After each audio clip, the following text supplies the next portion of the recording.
right, guys, so we're back for this this motor that was running in reverse. I got the new one.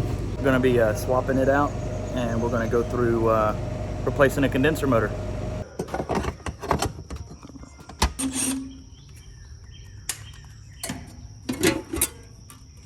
All right, first thing we're gonna do is get these wires disconnected from the fan motor.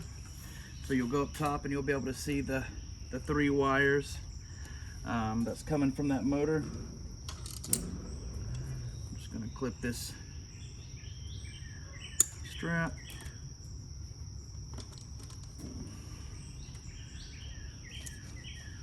So we got black, orange, and purple. So we're gonna take the purple off the capacitor. And then our black is gonna be going to that board.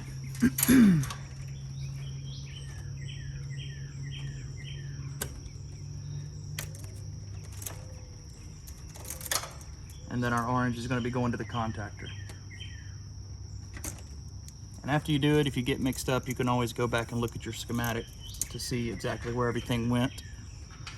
This one's a pretty easy one to remember.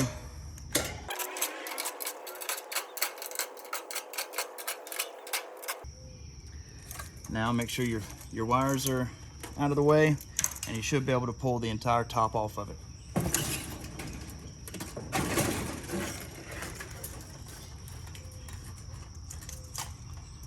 And what I usually do is I'll go and set it beside the unit, set it on the ground, and we'll do the next step.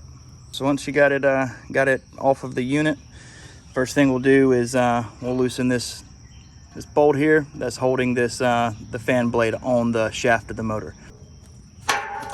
Don't lose that. That'll cost you a bad day if you don't have an extra. So just make sure you keep that in your the fan blade. All right, then we'll flip it around, and you got these 4 nuts you have to take off next.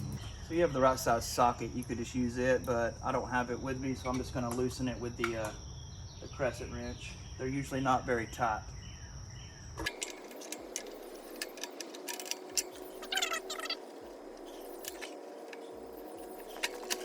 You put these somewhere you can get that you won't lose them.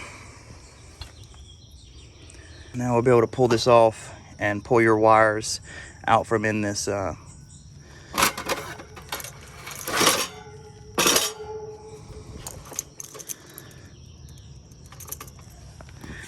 usually try to keep this stuff too, put it back on the wires, because that's what sits in between the lid and keeps it from being able to cut into the wires. So pull that out, and then just slide it out of the wires. Sometimes you got to do one at a time just so it don't get bunched up. And there's your old motor that's been running backwards forever.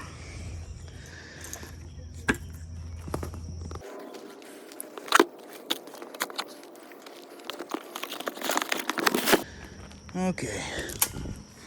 And now this is one of the more important things to do when you're putting the motor back in. Make sure you see where your hole is for your wires to come back out, and you want to make sure that is pointing the same when you line it up in the holes.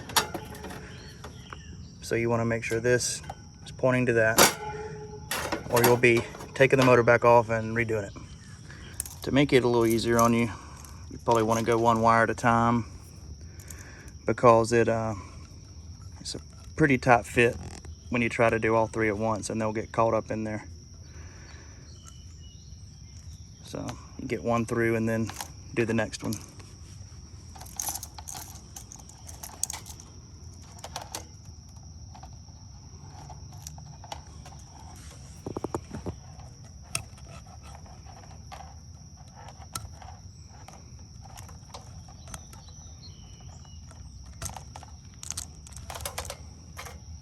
I've even had to spray some soap bubbles or something like that in it before to get a wire to go through, but that's usually with a thicker wire for like high voltage and stuff, or the whips. But for some reason, if you did have issues getting your wires through, You could just cut a slit all the way down this and open it, put them in, and then close it and make sure that slit's pointing down towards the compressor when this lid's back on, so it didn't collect water in it. All right, so we'll just get this, take our wires, get it back through this hole of the shroud. And just about all units, not just Linux, is going to be about the same concept here.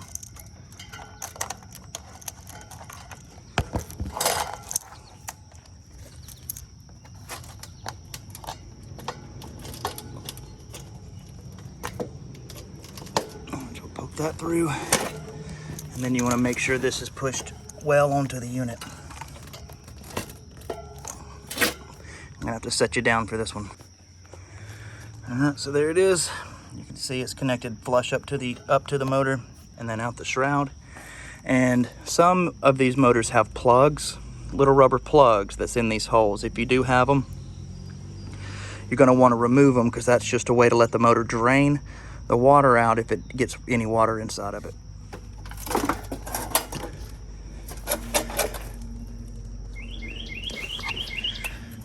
So now we'll finish tightening these up really good, and then we'll be ready to get the lid put back on and get it wired back up. So I'll finish tightening these up, and I'll be back. All right, so I got the motor tightened back up. All the nuts are tightened on it. So now it's going to be the blade that we got to put on.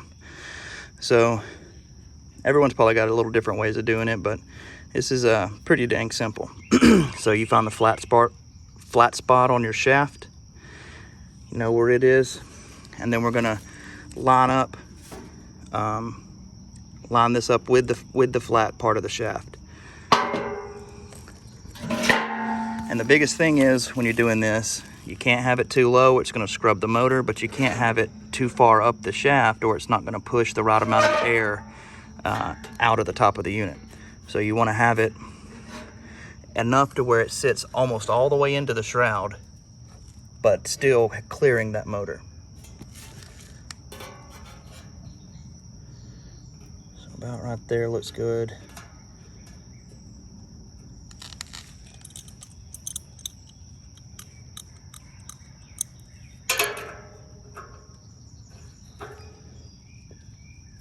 Make sure that's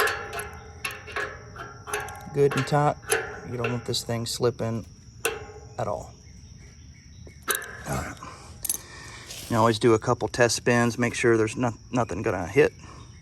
Got clearance everywhere, everything looks good, and you can see it is pushing the air down into the shroud. All right. So we're ready to put this baby back on.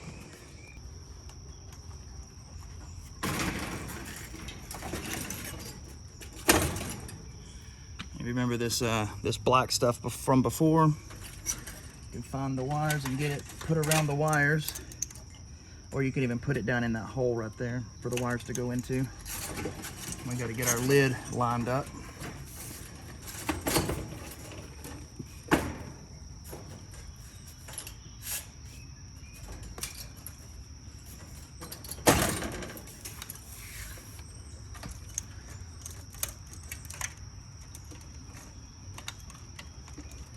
Make sure the wires are going into that hole, not going over the top of the unit, or they will start getting cut over time. See, it's just enough room for these wires to get through there. So you want to keep that black gunky stuff to keep the wires from touching any metal. And a lot of times these wires will try to go over the top right here and get cut. So just make sure that they're going in the right place. All right, so screws all around, and then we'll get it wired up. It's starting to rain, so I'm gonna try to kick it into overdrive.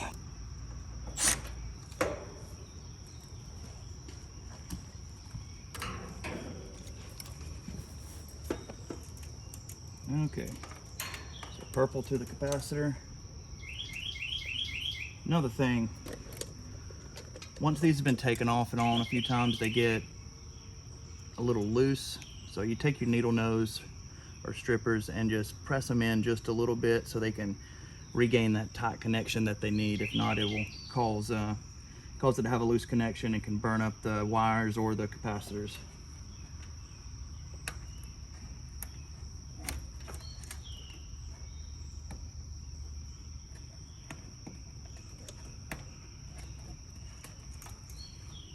Black goes to the board. That one's still tight. And then orange.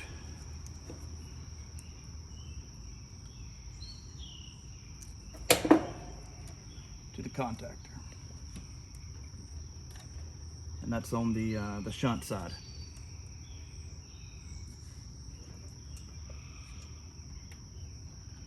Okay.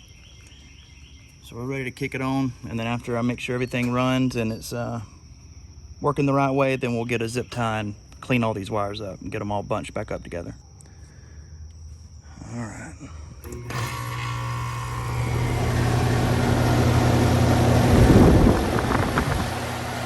Very good. So we're gonna get this, get these wires tied up and cleaned up, and then we'll pretty much be done.